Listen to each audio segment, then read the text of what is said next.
and welcome to tonight's edition of Vantage Point. We're coming to you after a week of somber and heart-wrenching stories coming out from Kuslanda, especially the Miriabad, the village which witnessed a landslide. There were countless individuals who lost their lives and also countless individuals who are still unaccounted for. Orphaned children, all of this happened in just a split second or at around 7:30 in the morning. Good evening and welcome to Vantage Point. In conversation with me today, as usual, is Dr. Diane Jaitilaka, a former Sri Lankan permanent representative to the UN. A very good evening, Doctor. Good evening, Mahina. Good to have you back. Yes, it's been a long time since I did the show. Nadim did a great job while I was away. Oh, yeah. But Doctor, I came back to some really sad news. Yes. I mean, we witnessed it as a nation. We were shaken. As journalists who went there and covered this situation, we were shaken. As people who watched television and saw those footage of an entire village just wiped out in a matter of seconds, were shaken by this catastrophe. Now, I know natural disasters are never predictable, right? There are several things in life that you can't predict. One is death. One is when it would rain or shine. So that is the nature of natural disasters. This has happened. The landslide in Kuslanda occurred. Relief efforts are ongoing. There is still searches underway to find those who have been buried under the mud and the muck. There is no hope of survivors after their homes were shattered and their offices destroyed. But as a nation, Doctor, how do we move forward from here? Well, I think the natural disaster impacted, as they always do, on the most vulnerable segments of society. That happens in every country, and that shows that there is something wrong with the way things are.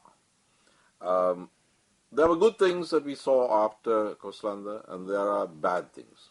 The good things were that the state, especially the Sri Lankan Armed Forces, and civil society organizations, the private sector, your station, many others, got involved in the relief effort. So there was this pincer move almost to help the victims. This was good. President Rajapaksa went over there, and Nama was also there, right there on site. That showed a kind of responsiveness that is commendable. Those were the pluses. The minuses are that the disaster shed light on the dark secret of independent Sri Lanka. And that dark secret is that the hill country people, mostly of Tamil origin, mostly of recent Indian origin, have contributed greatly to the national coffers, to the prosperity of Sri Lanka, to the national income, from which we all benefit. But they have also been perhaps the least compensated, the most wretched. And the most marginalized set of people. So there's a huge anomaly. I'm not saying that they should be given back everything they've contributed, in which case there would be no surplus for society to reinvest. But there's always been this huge this topsy-turviness between what those people contribute and what they get back in return. A yawning gap. And I hope that this tragedy would have the salutary effect of making all of us reflect on this enormous anomaly that underlines our socio-economic system. Now, Doctor, the natural disaster, the landslide, hit the Miriabad, the village, and the Disaster Management Center and the ministry stated that these residents had been told to evacuate several years ago because of a threat of landslide. However, these individuals did not evacuate from this area. I know this show is mostly about political discussion, but this is a social matter, a matter of significance to all sectors of society, especially those who are, as we said, the most marginalized, the poverty-stricken rural people of Sri Lanka. So were these people, was there also a gap between stating that yes, there is a threat and also providing a remedy to it? Well, yes, there was. That's what's known as a protection gap. There's something wrong with our social safety net. Now, I really don't like this kind of sentiment of blaming the victim. It's like a girl gets raped and then somebody talks about the length of the skirt she was wearing, not the crime that was committed. Similarly, these are victims. And where are they supposed to go to? Unless you provide viable alternative accommodation. I think there's something else that has been happening here. Under the administration of Madam Sirimao Bandanayake, the state took over the ownership of the estate. So I'm not saying that was a good thing, I'm not saying it was a bad thing, but it happened. Now, that meant that the state was responsible for the livelihoods and the accommodation of those people.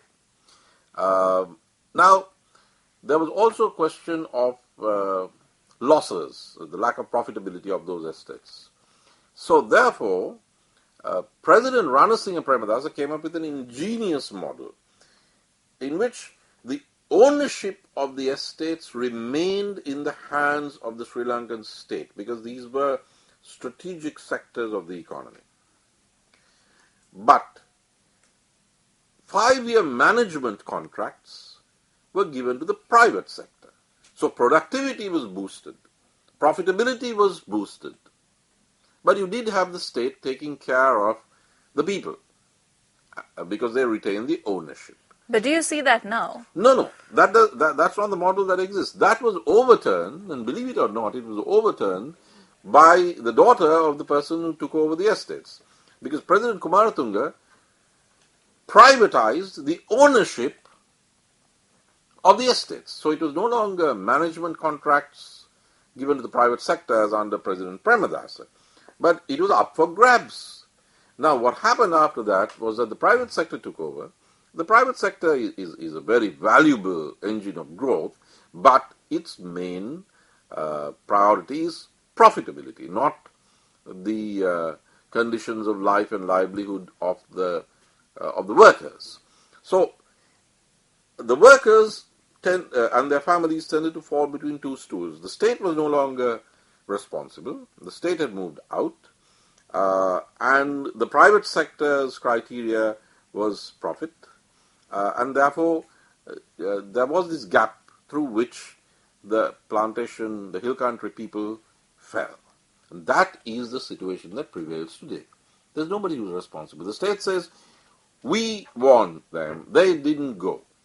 But who provided the housing? Mahina, there can't be a sort of a top-down model of development, if you want to call it that. Because when you take a decision, for instance, a decision about you must be consulted. You must have some say. Maybe you can see it better. I wouldn't know everything about your circumstances, and you would say, look, yes, but how do I commute to work? These are my requirements. Of course, all of them may not be fulfilled. But there has to be a bottom-up process to supplement the top-down process. But we don't see that in Colombo, in urban redevelopment. We used to under President Premadasa, but we don't see that now. And you don't see that anywhere in the country. And at the end of the day, you blame the victim. Now, I remember there was a brilliant, very dedicated head of the Disaster Management Center when Minister Mahinda Samarasinghe was the minister. And that was, interestingly enough, the Sri Lankan Armed Forces top Special Forces General and then trainer, General Gamni Hettiarachchi. He was in charge of the DMC, and he set up an early warning system. Now, obviously, he's gone into retirement, and the state no longer uses his services. I want to know what happened to the DMC after General Hettiarachchi left. Well, that's a good question, because that question really came up during, I don't know whether you remember, Doctor, but the floods that happened last year, Right, with the gale force winds that actually ravaged some of the fishing villages in the country. Yeah. That, I mean, nobody saw that coming, and that really pose the question, what about the early warning Yeah. system?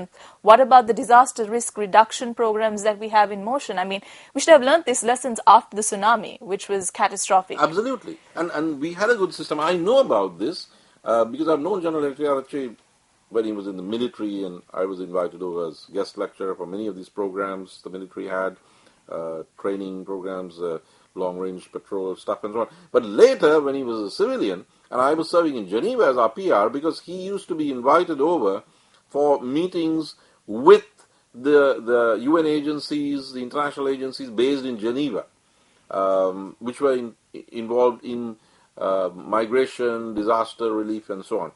And I know that we had a very good early warning system which he had put in place. What has happened to that? Why wasn't there an early warning?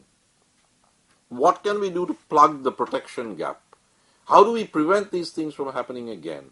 I think these are the real stories behind the story, which I hope your station proceeds to investigate.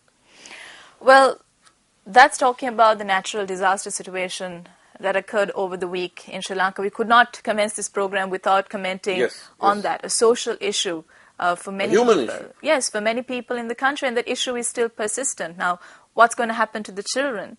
The state has said that it would take sponsorship of the children, but also making sure that the children don't, as the president said, requested that individuals don't come and claim responsibility and ownership for these children. Yeah.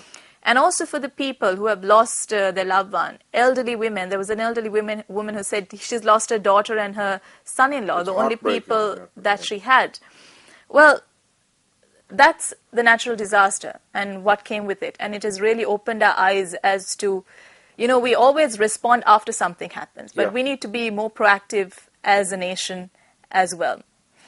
Talking about proactiveness, let's go into the presidential election and the executive presidency.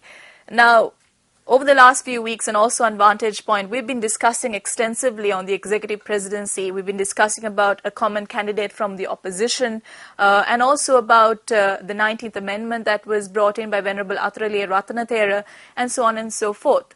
Now, over the last couple of weeks, and mainly over the last week or so, after the Vantage Point show, we saw campaigns, seminars being organized, and a former Chief Justice coming out and apologizing for the fact that he could have prevented snap presidential elections from taking place. Then we have a very promising opposition party carrying out seminars saying illegal presidential elections, and a whole gung-ho about it going on. Now they're having these meetings all over the island, and they're stating that it's going to be an island-wide initiative to bring out the illegal presidential election that they're going to have slated to be somewhere around the 8th of January next year. Doctor, do you think this is really necessary? I think it's a waste of time. It's a sad waste of time, and it's a waste of the energy of the JVP and its able new leader, Anwar Kumar Dissanayake. It's a waste of time because, look, this is a hair-splitting argument. It ignores the spirit of the law in favor of the letter of the law, and it's not even the letter, it's a fine print.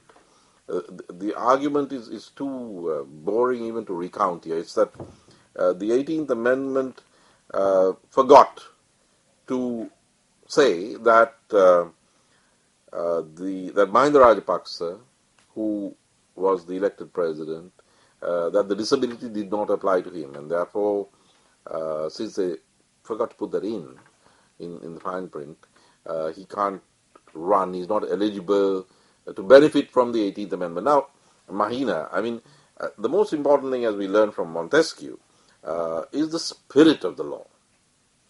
The spirit of the law, not the fine print of the law. What is the content, not the form? What is the substance? Now, the substance, the content, the spirit of the 18th Amendment, whether you agree with it or not, was that the two-term limit would be removed. Now, there are countries which retain the two-term limit because those societies feel that the presidency is so powerful, there should be a term limit. And this includes Russia, because you can't contest for 3 terms consecutively. That's why President Putin had to become prime minister and then come back. The United States had Roosevelt running for 4 terms, I believe, but that was under wartime conditions. Then you have the situation of strong prime ministership, such as in Britain.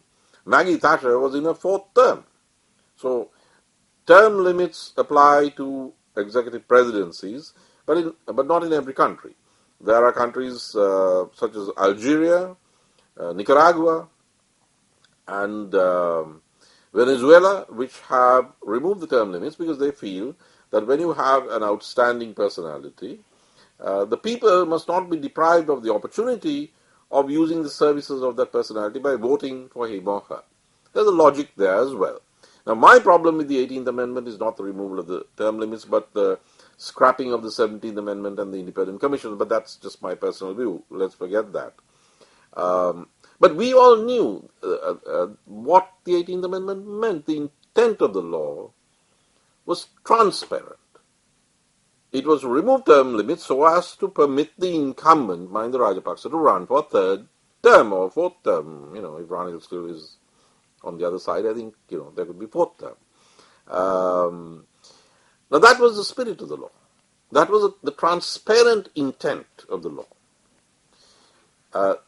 And that's the main thing. So you can't say that this is illegal and that it's illegitimate and he has no right to run. And then they also bring in the 3rd Amendment to the Constitution. We have especially a former Chief Justice who's always quoting the 3rd Amendment to the Constitution. And he said that he's against a presidential election being held before November 2016. This is you're talking about Mr. Sarath and Silva. When he was asked on your station as to why he took 4 years to say this about the 18th Amendment, which was promulgated in 2010, his answer on camera was, well, if I had said it then, Mahinda would have amended it. Now, what does that mean? That means that if he had said it then, Mahinda, meaning Mahinda Rajapaksa, would have corrected the error. So what's wrong with that? You ask me questions on foreign policy, on Geneva, very often. I don't sit here and think, look, if I say what I think the government should do, they are going to rectify their errors and they are going to manage to stave off defeat in Geneva, and then my ground record of 29 votes in 2009 is going to be jeopardized, so why don't I keep my mouth shut and let them go from defeat to defeat? Instead, we've been saying as much as we can before the Geneva sessions. Of course, they have gone from defeat to defeat. But, it's your duty to say it when you see it, not to wait until time has lapsed to do it. Not to be resentful or be suspicious that they will correct their error. You're supposed to hope that they will correct the error. Otherwise, you're in it for out of personal vengeance, which is, you're supposed to come before the courts with clean hands. I think there's a phrase which says that. So I have a problem with that. I also have a problem because the same gentleman supported the impeachment of Shirani Bandaranaike. Now, I think we are owed an apology for that, and I haven't heard that. There's something else which, since all of this is public, I think I should put on the table.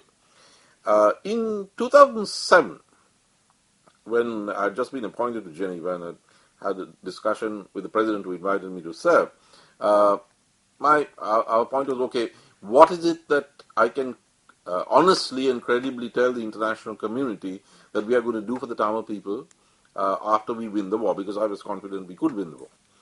And the answer was, tell them 13 plus. We will build on 13. And this was way back in 2007. Now, I came back I was summoned for some other reason, and I found that the position of the government of Sri Lanka had changed. And the president and the government of Sri Lanka were talking about the district, not the province, as the main unit of devolution. That you should make it a small unit. And this was crazy. We needed Indian support for the war. We needed international neutrality at least to finish off the Tigers. And what we had told them was we shall implement the Indo-Lanka Accord. And I remember at that time, though I've been subsequently a critic of Secretary of Defense, he was very worried. He was very worried. He was in Delhi at the time. And he was under pressure from the Indians, and they were saying, look, what is all this about the district as the unit of devolution? Are you trying to do away with the 13th Amendment? And he was not for it at that time, 2006, 2007. So I asked people, I mean, what is this? What's going on? And then I heard, very reliably from very close to the top, that there had been a working dinner, and the president had been briefed by Chief Justice Sarathan Silva on why the province should be abolished as the unit of devolution and the district should be made the unit of devolution. Now, if we had done that disastrous bit of quote-unquote advice, if we had stuck by this, because it had become government policy, we would have lost the support of the Indians. They wouldn't have continued their cut-off of the sea, and the LTT supplies would have been coming and going. Fortunately, I was one of those, Douglas Devananda was another. We spoke to the president and we persuaded him, and during the public rally to celebrate the victory in the eastern province, I can't remember what it was, he made a speech, we had suggested it to him, saying, we shall have elections to the provincial council in the east, by which means he indicated to the Indians and the rest of the world that the province shall remain the main unit of devolution. Now, this is the kind of garden path that Mr. Sarathan Silva tends to take political leaders on. And I'm afraid he's doing that with the JVP now. I suggest that nobody wastes their time. There's going to be an election, and Mahinda Rajapaksa is going to be the candidate, and a serious political party had better get ready to face that prospect, not waste their time going around doing this, but to organize to fight an election. What about the opposition, Doctor? What about the main opposition party in the country, the United National Party? They had been talking about... Maybe they should change the name. Is it a United National Party?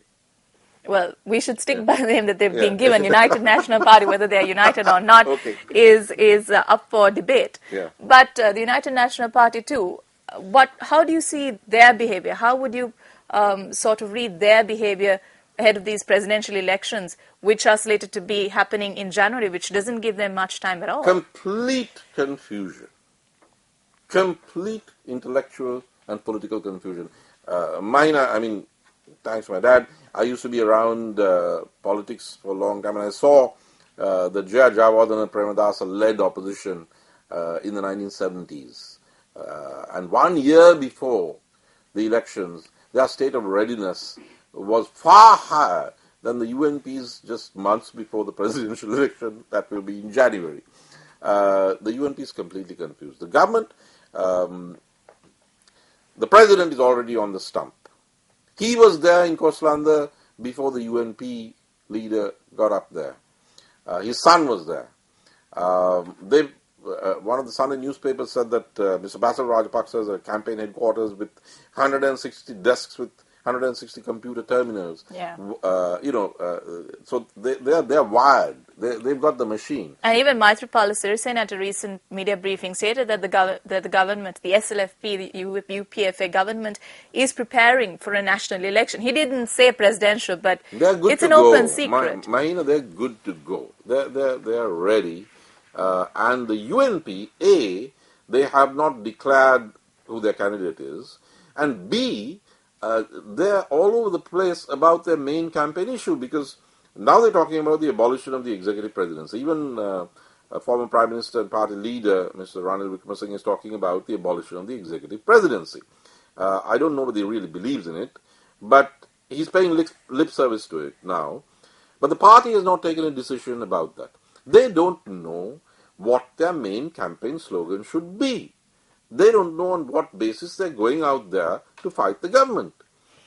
Any opposition that that is likely to win knows very clearly what its campaign theme is, what its slogan is. They picked some issue, the executive presidency, which does not agitate the minds of the millions and millions of voters of this country. Now, the abolition of institutions takes place, Mahina, when there is ferment in the street.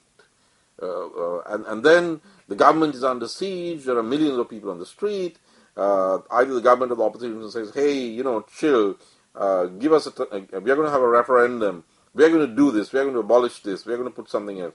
There is no such issue concerning the executive presidency now. These are a bunch of people in rooms. Uh, if they just did a public opinion poll, commission a public opinion poll on two issues. One, what are the concerns of the people of this country? And you can list the executive presidency on that public opinion poll. I'm betting that that wouldn't be anywhere close to the main concern. Two, do a public opinion poll on who the best opposition candidate would be. Ranil Wickremesinghe, put Sajid Premadas's name in there as well, and everybody else. I mean, just do that. This is supposed to be a private sector friendly party, the United National Party. They should be able to commission an independent market survey, and instead they are groping in the dark. They're talking about stuff that nobody really cares about. So in this game of the presidential elections looming in January, we see the government prepared. They're ready to go for it, even if it's going to be next month or so, they are still ready for it. But we see the opposition parties in a state of disarray. We see the UMP... Confusion. Yes, as you said, in the dark, talking about an issue that really does not hit the hearts of the people. And then we have the JVP who's talking about an illegal presidential election, which again seems quite far-fetched, taking into context the political situation now in the country. So, Doctor, what should be the strategy now as a political scientist, as a person who has worked very closely with the politicians in this country, with the diplomats in this country, with all sectors in this country? What should be the strategy now? Just stop everything and focus on getting your candidates right, getting your campaigns right? Well, Mahina, I repeat, a presidential election in any part of the world is different from a parliamentary or congressional election. It is finally to do with two personalities, a choice of personalities. And if I were advising the opposition, which I don't, but I give my opinions to government and opposition, my advice to the opposition is don't worry about this executive presidency stuff. Because if there's one thing you can't do, I mean, you might conceivably be able to beat Mahinda Rajapaksa. I mean, okay, let's be charitable. Maybe there's a chance. But one thing you can't do is you can't beat Mahinda Rajapaksa, who's one of the most appealing and strongest political figures this country has seen, at the same time that you're trying to beat Jaya Jayawardena. Because this idea of abolishing the executive presidency means that you are going up against the structure, the edifice, the legacy, carefully thought through and put in place by one of the finest, most senior political minds that the country produced, that of Jaya Jayawardena. So, I'm sitting here thinking, do these guys think they can take on Mahinda Rajapaksa and Jaya Jayawardena at the same time? Who do they think they are? I mean, these are midgets in comparison with Jaya Jayawardena. I mean, let's leave Mahinda aside. And they're trying to dismantle Jaya's constitution just like that. I mean, it's crazy. So, pick a candidate who can give Mahinda a run for his money. The other day, I was delivering the P.C. Bulana centenary commemoration lecture, and Harsha De Silva was in the chair, Vasanta Senanayake was on the platform, Iran was in the audience, and Sajid Premadasa was one of the speakers. And he was ill. He had a terrible cough. His voice was going. But he made this speech, and I saw your cameras there, so I hope you put this out as a complete speech. He made a speech, a bit of it in English, but most of it in Sinhala, because he was asked to speak in Sinhala. I spoke in English. And I was listening to it, and I was thinking, whether this young man knows it or not, and whether he likes it or not, he's a contender. He can contest this time if he wants to, and he can be a credible candidate, because listening to the speech, I thought, he's got it. He's got a very viable critique of the government. He didn't mention the executive presidency even once. He's hitting them.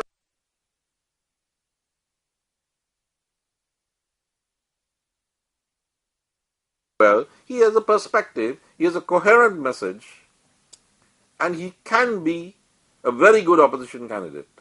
Certainly a very good UNP candidate, though he may want to, my suspicion is that he would, I can't speak for him, of course, but I get this sense that he's waiting for Mahinda to really sort of be in decline. He's young. This guy is 43 or 44. He can wait another 6 years, but the country can't.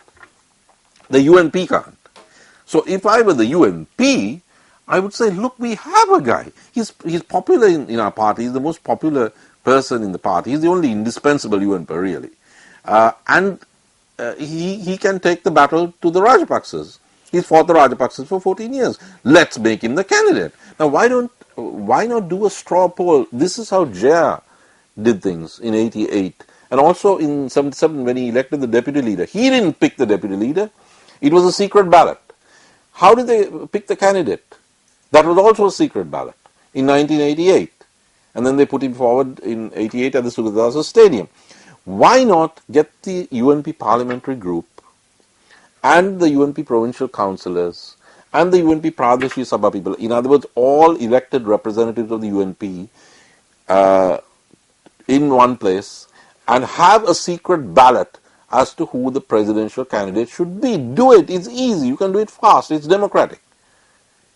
And put that person out. I don't mind who it is. I think it should be Sajid. I think it will be. But maybe it's not. If it's Ranil, that's also okay. Then you know that it's a democratic process. Put him out there to narrow the margin of Mahinda's victory. And what I would tell, and the second thing I tell the UNP is, look, if you narrow the margin, then at the presidential, it's the run-up to the parliamentary. You can beat the government at the parliamentary election because that's a parliament that's been sitting for 20 years. Mahinda's been around for under 10. But if you don't, if you have a big gap, you're going to lose at the parliamentary election. You're going to have fewer MPs. Or there's going to be a referendum, and then all hell will break loose in the country in a few years. Now, what I would tell the government is, give the SLFP pride of place. The president is the best candidate that, well, basically any party going for election can hope for. But the SLFP needs to be represented. There has to be a sense that someone else can become president next time, not just members of one family or those who have one surname. Make Maithripala Sirisena or Sushil Premjant, but I think Maithripala as party secretary should be the man. Make him the prime minister before the presidential election. And you will have the whole SLFP coming into the fray. And this is what I would suggest as a political scientist to both parties. Well, thoughts for both parties ahead of the presidential election. You came up with a good point about Maithripala Sirisena being appointed as Prime Minister. We'll talk about that after this short commercial break. Come back to Vantage Point. We're in conversation with Dr. Dayan Jayathilaka. We were talking about the executive presidency and the presidential election. And now we come to a very interesting point, Doctor, and that is the Prime Minister of the country.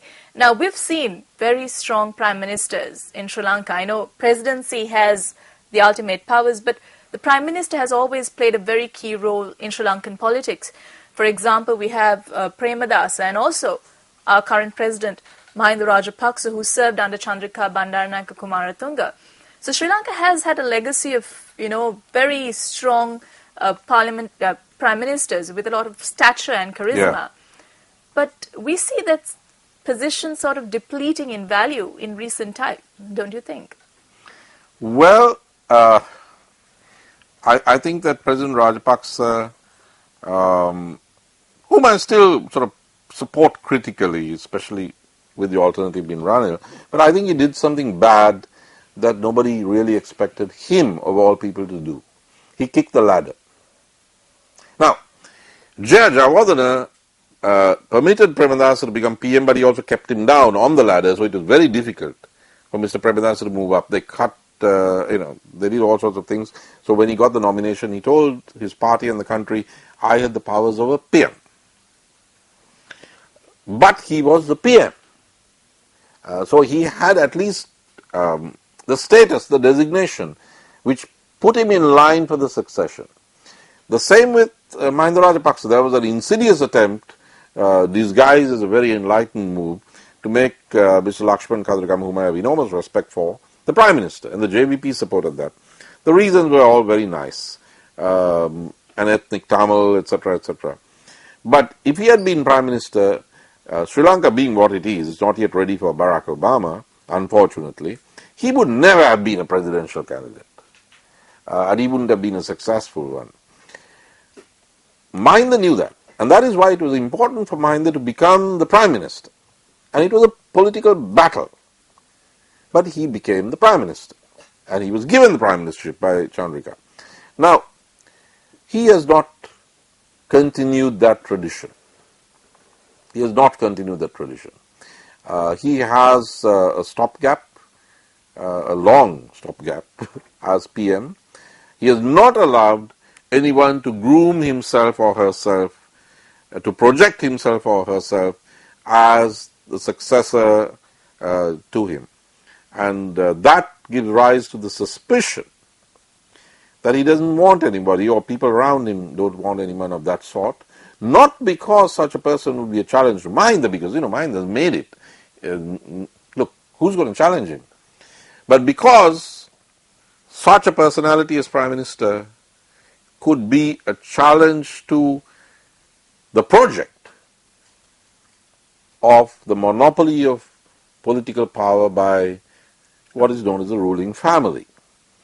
Now, that is bad. It is retrogressive, and it will not help President Rajapaksa either in the long term, because he's got a top-heavy structure and a thin, a rather thin rod anchoring it to the ground. He needs to change that. He needs to have the full Sri Lanka Freedom Party re-empowered. Because this is, after all, a coalition government, the Sri Lanka Freedom Party and the UPF. And essentially it's a bipartisan system, the UNP and the SLFP, but both parties are in bad shape now, though one is in government, ostensibly. What has happened is that the cabinet has been kind of chopped up into, it's smaller than a fruit salad. It's what's known as the malung. I've said this before on this station. Therefore, the SLFPers cannot build themselves up politically. They don't have the resources. They don't have any meaningful work. They can't make a success of anything. Instead, you have them decoratively accommodated. The SLFP will be put to use to produce the goons, to hit the JVP and so on, at Pradesh Sabha level. But there's no real resources or power. And then you have a few officials, and then you have a ruling clan. That's what's going on, and a monopoly of resources and power. Now, the Sri Lanka Freedom Party is atrophying. It's disempowered. The president needs to restore their confidence. And the recent development that came about over this month was of appointing Maithripala Sirisena as the Prime Minister. And there was a proposal that was actually passed regarding this. And you said by the party branch. Yes. Party branch, yeah. And there are capable figures within the SLFP who can take up that position of Prime Minister. You said Susil Premajayanta, Maithripala UPFA Sirisena. General Secretary, Maithripala Yes. being the first, but these are the two people I can think of.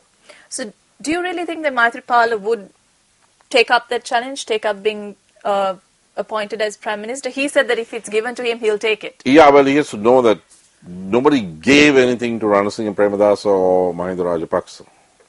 You have to fight for it. I don't see him doing that right now. But it is in the interest of the president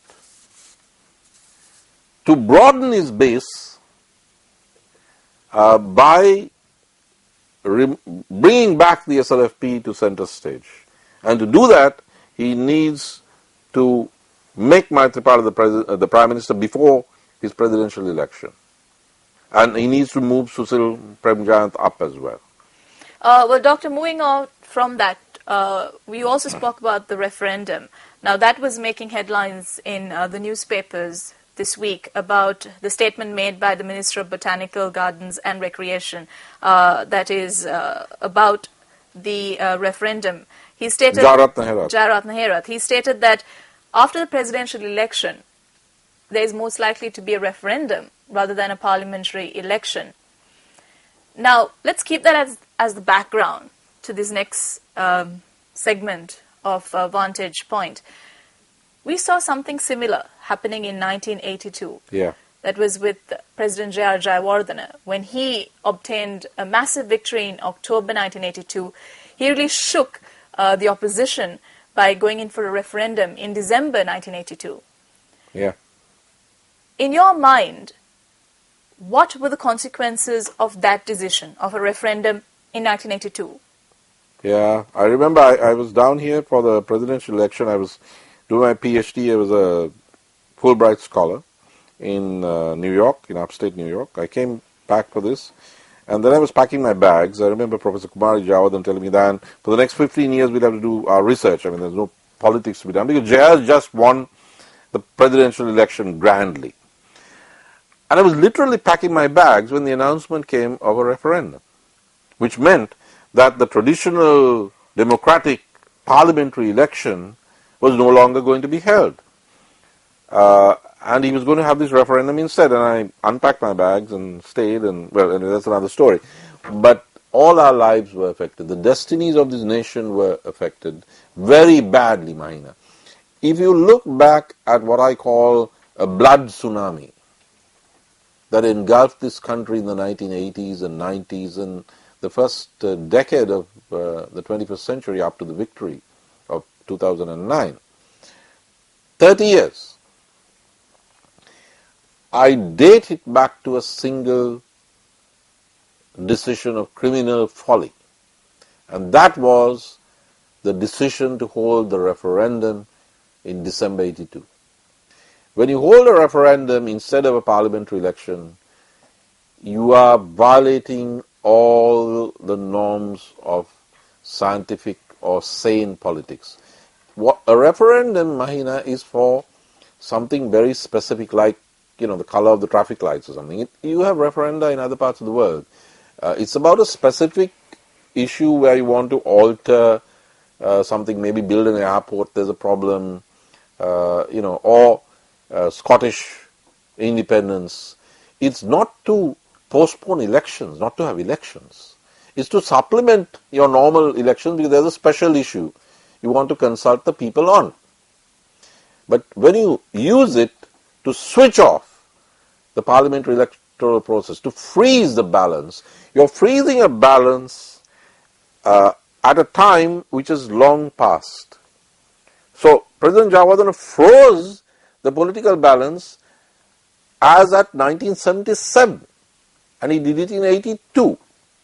It also means that you are disconnecting the feedback loops of the system. It means that you're shutting down the safety valves for the social and political steam to escape. You are setting yourself up for an explosion, and not all the armed forces in the world can stop that when it comes. It came 6 months later in July 83. It took the form of a racist pogrom against the Tamils. We've had those before, those ugly incidents, but never this large. Why was it this large? Because the safety valves have been knocked out, and disaffection that would have manifested itself in a parliamentary election instead surged into a racial riot. It was one-sided, so it was not a racial riot in that sense. July 83, which got Tamil Nadu up in arms, which brought Delhi onto the side tactically of the Tamil insurgents in terms of training and a huge covert operation. The government then decided to frame the JVP, and I'm pretty sure this government would hesitate a moment before they frame the JVP and the FSP. So that government framed the JVP, locked them up, criminalized them. They couldn't catch most of the leaders, they went underground. The JVP went underground, and now that it couldn't participate in parliamentary elections, it resorted to violence. And then the state cracked down, and you had a civil war. You had a huge civil war in the north because a group that was a very small one, the Tigers, exploded into a huge army thanks to July 83, which wouldn't have taken place if not for December 82 and the referendum. So that was the worst single thing that a government could have done. And it cost us a generation. I have called it in one of my articles, I have called it generational genocide. Because a whole generation wiped itself out, Sinhalese and Tamils, in the 80s and 90s and 2000s. Now, this government could be tempted to do what Jaratna Herath has signaled. And he was either trying to warn people or he was kite flying. But this type of statement cannot be taken lightly, No, it Doctor, and can't. it cannot be made lightly as well. Yeah. Because if he did make that statement and if there was no truth to it, he would have withdrawn it, or there would have been some sort of media comment from the state regarding it. And But he didn't say it while drunk at a wedding. he said this at the swearing-in ceremony of his deputy minister. Yeah, exactly. And it was on the front pages of respected newspapers in town.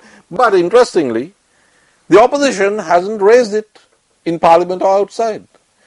So I begin to wonder whether the opposition MPs would also think that the freezing of the status quo is not a bad thing. But it is a bad thing. It will set off a firestorm someday that will lead us to a broken country, because we will be legitimate in the eyes of the world if we do not have our parliamentary elections. I mean, it's much easier for the president to have his election, win the election, and then if he doesn't want to lose his power, his two-thirds in parliament, let the parliament run on for the next 2 years and have an election in 2016. What do you see happening then? If there's a referendum after this presidential election, what can the people expect?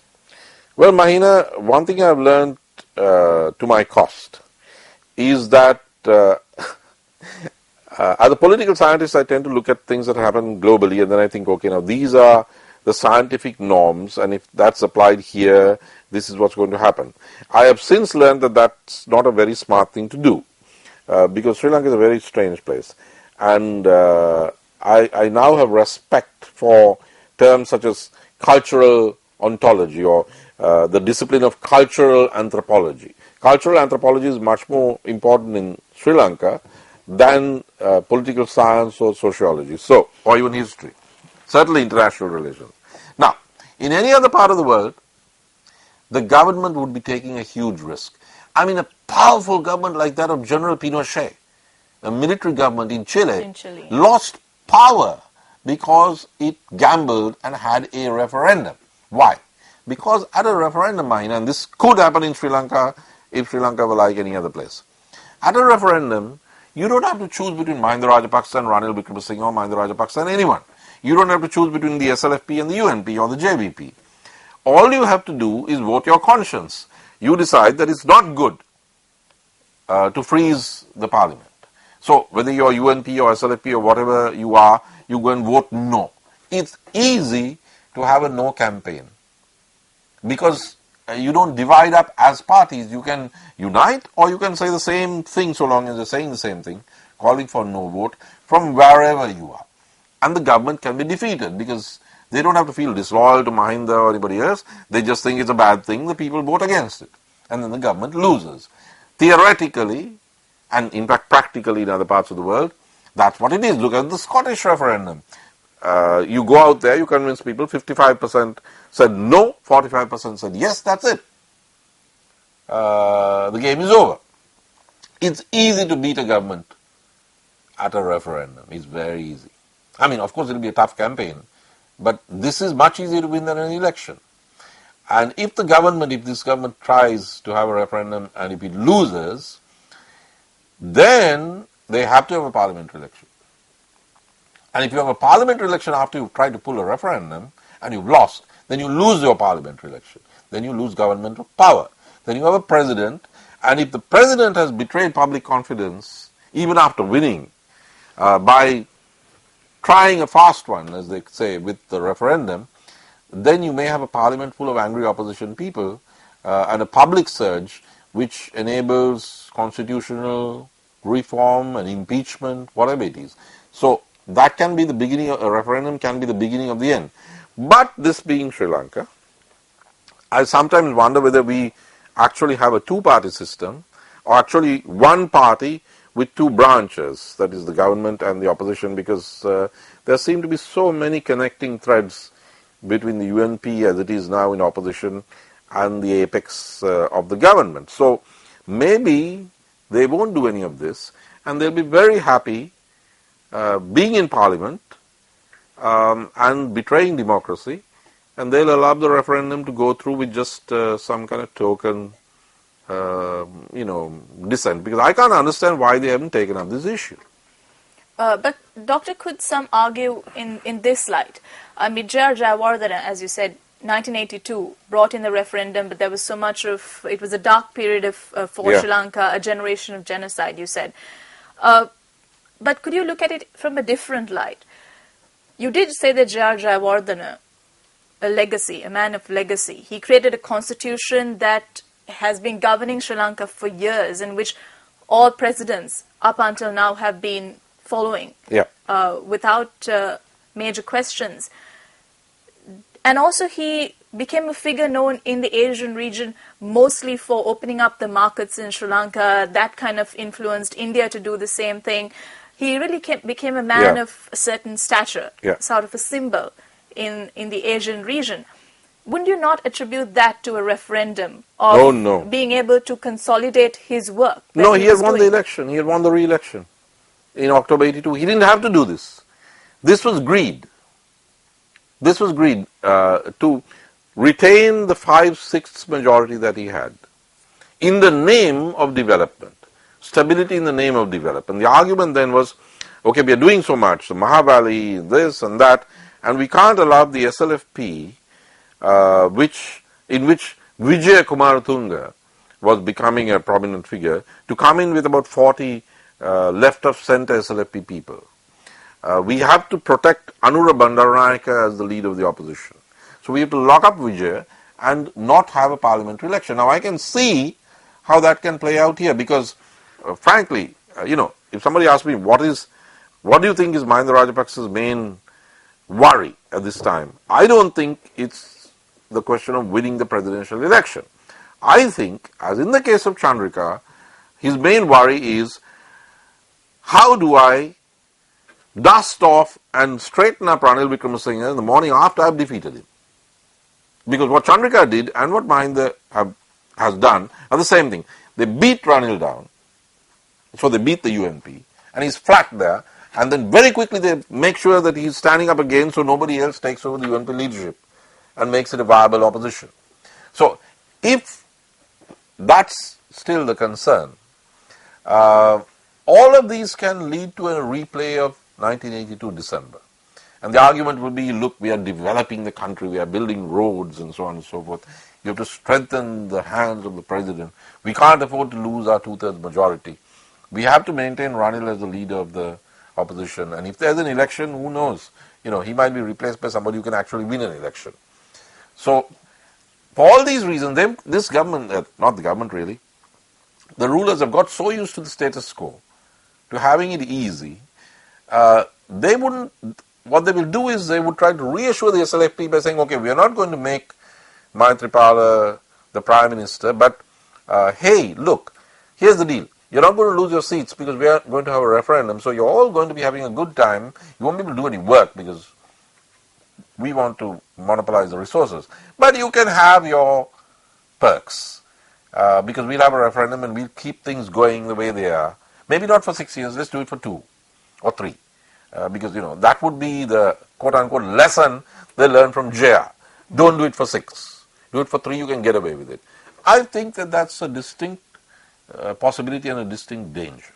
How would the international community view this referendum? I mean, already Sri Lanka is under the spotlight for crimes during the war, and there's an independent inquiry that is going on regarding Sri Lanka.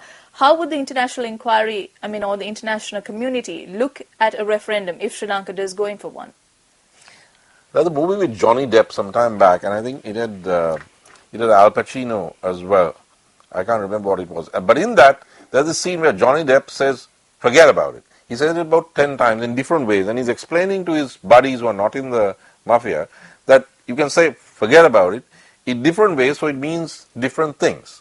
So my answer to your question is, if you have a referendum and we still face this international encirclement and you're trying to defend Sri Lanka internationally, forget about it. Because there is no way we can defend an undemocratic Sri Lanka, and it will be an undemocratic Sri Lanka without legitimacy if we have a referendum. Of course, Professor GLPDs can go out and say that this is very legal according to the Constitution, but as my dad, Mervyn De Silva, replied to President Jayawardena on the record when Jaya told him, look, this is legal, my father's answer as editor of the Lanka Guardian was, it may be legal, but is it legitimate? It's not legitimate. So, Sri Lanka will become internationally indefensible if this government has a referendum to postpone or freeze the parliamentary democratic electoral process. Well, on that, we're going for a short commercial break once again. When we come back, we'll be talking about the international relations of Sri Lanka, particularly regarding China and India. Stay with us. Welcome back to Vantage Point here on Newsfirst. Doctor, let's get on to the international waters now. And if you notice the weekend newspapers, there was a lot of talk about this. There was editorial pieces on this particular news item, which actually many people did not know about. And that was about a Chinese submarine docking in the Colombo port. And this is mainly in the Colombo International Container Terminal, which is Chinese-run and also Chinese-built terminal. Now, when this came about, also in this news article was the fact that the Defense Secretary Gotabaya Rajapaksa, during his visit to India, had met the Indian Defense Minister, who had told him that, look here, India is concerned, has serious concerns regarding its national security because of these Chinese vessels that dock in Sri Lanka, and these Chinese vessels go back and they return to the same port. Doctor, are we putting ourselves in troubled waters here in terms of our closest neighbor? Very seriously so, Mahina, and needlessly so. Because, if the government had maintained a close and cordial relationship with the Indian leadership, then even the passage of a submarine, a Chinese sub, would not have been that big a deal. But the government has not cooperated with the Indians on the government's own promise to fully implement the 13th Amendment. It has frozen progress on SEPA, the trade agreement.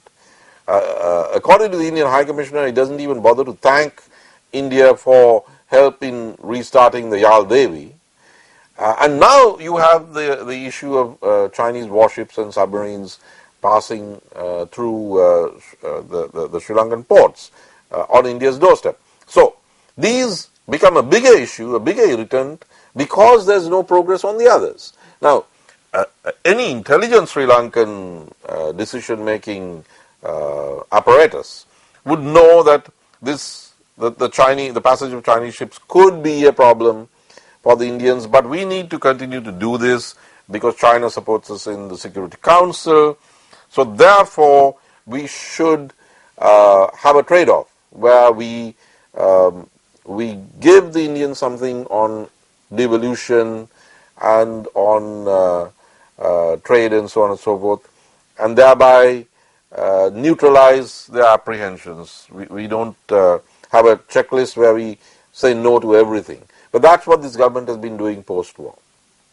And therefore, relations have deteriorated. This is very serious because India is now more powerful than it has ever been since the days of Emperor Ashoka. They just sent a rocket to Mars, and they did it first time. They got it right first time, which the Americans haven't done.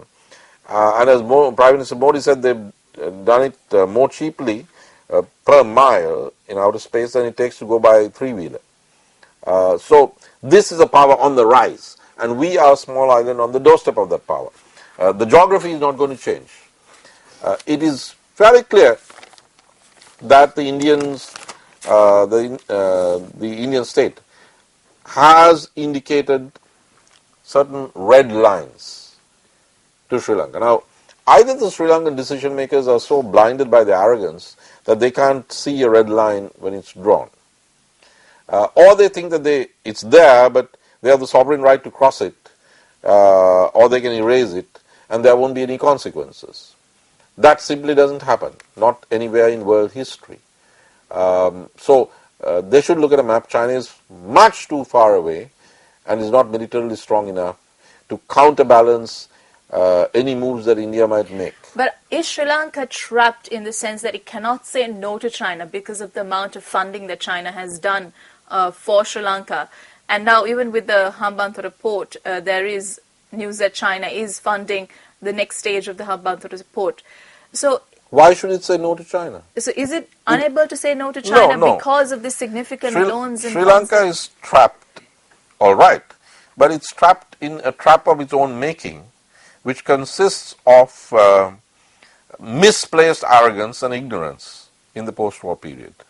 Can you imagine if Lakshman Kadargama had been our foreign minister, that we would not have allowed the Chinese ship to pass through? No, we would have. But can you imagine that it would have been a huge problem for India?